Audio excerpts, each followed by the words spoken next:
Здравейте! Във видео номер 8 ще разберем как да определим обема на една проста случайна извадка и как след това да излъчим една такава извадка от наличните данни. За да излъчим случайна или още наречена представителна извадка, е необходимо да дадем еднакъв шанс на всички единици от генералната съвкупност да попаднат в нашата извадка. Както стана ясно във видео 7, случайните извадки представляват мини-модел на генералната съвкупност. А това се постига чрез разбъркване на единиците, така че в извадката да попаднат единици от всякакви видове. В практиката, за да излъчим една случайна извадка, е необходимо да разполагаме с изчерпателен списък на всички единици от генералната съвкупност. След което, чрез компютър, разбъркваме или преподреждаме по случайен начин този списък и от него взимаме една част, която по същество се явява нашата извадка. За да определим обема на извадката и да излъчим една такава извадка, ще са ни необходими Microsoft Excel, версия 2010 или по-нова, файлът с данни от онлайн анкетата, един количествен признак, т.е. една колона с числа, и екселската функция за генериране на случайно число rand. Отваряме файлът с данни и първо ще изчислим обема на една нова извадка. Нека да си представим, че бихме искали да оценим някаква характеристика на генералната съвкупност, като например относителен дял на жените или пък средна възраст на всички анкетирани лица, като за нас стандартното отклонение остава неизвестно, както често пъти се случва в действителността. В такива положения се приема, че отклонението приема стойността 0,5 или 50%, каквато е стойността на отклонението, максималната стойност на това отклонение при относителен дял. Тогава, ето как ще изчислим обема на извадката. На един нов worksheet може да си напишем предварително какво е необходимо да разполагаме, за да изчислим обема на извадката. Това е гаранционния множител, който, както казахме, се взима от нормалното разпределение и при 95% той е равен на 1,96. Стандартното отклонение, което казахме, че максималният му размер при относителен дял, когато нямаме информация за самото отклонение в генералната съвкупност, го приемаме за 50%, а максималната стохастична грешка е такава, каквато бихме получили вследствие на провеждане на след това на изследване върху извадката, която сме излучили. За да сметнем в нашия случай даден обем на извадка, нека да приемем, че максималната грешка е 25% или 0,25. Тогава обемът на извадката ще се получи последния начин. Гаранционният множител повдигнат на квадрат, умножен по стандартното отклонение повдигнато на квадрат,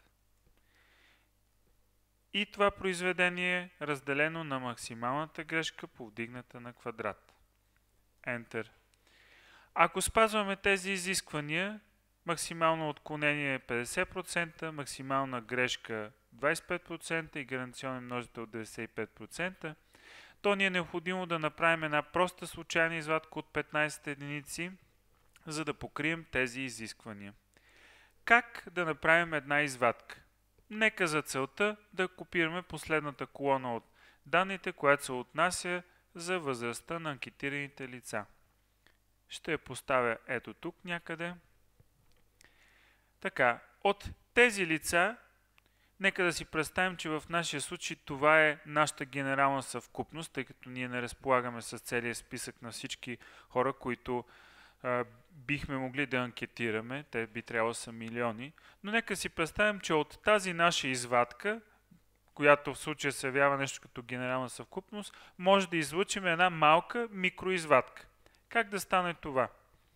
Първо е необходимо да генерираме случайно число за всеки един човек по-отделно. Това ще ни бъде необходимо, за да разбъркаме тези хора, които са участвали в нашата анкета.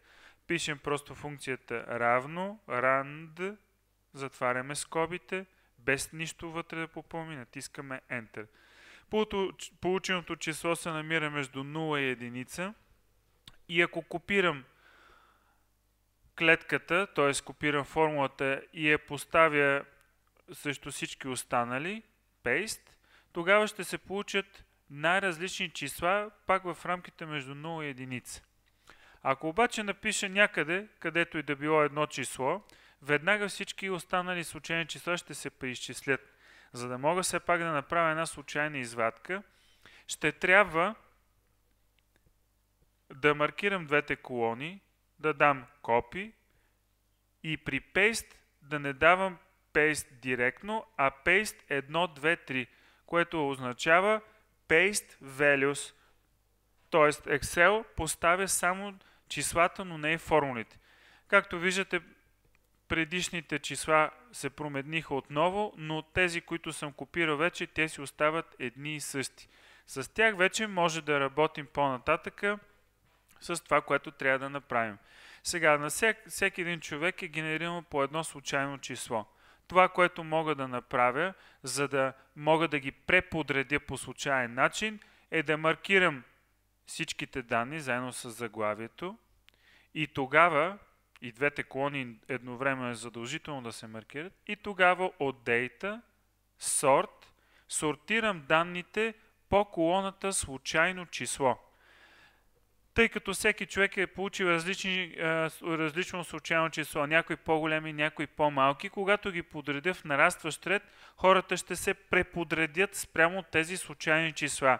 И сега, ако забележите, подредбата на числата е съвсем различна от тази, която беше първоначално.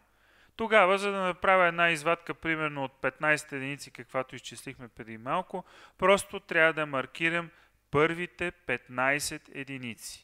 Ето ги. Ако искам от тази микроизвадка, извадка от извадката, да изчисля една средна, например средна възраст, мога да напиша average, скоба, да маркирам възрастите от хората от микроизвадката и да натисна Enter. Според микроизвадката в моята генерална съвкупност, която всъщност това е голямото изследване, което съм направил, средната възраст на един човек е около 28,7 години. Ако направя средна на колоната, която е с оригиналните данни, ето, мога да направя по същия начин average и да маркирам данните нагоре. Средната ще се получи 28,4 години.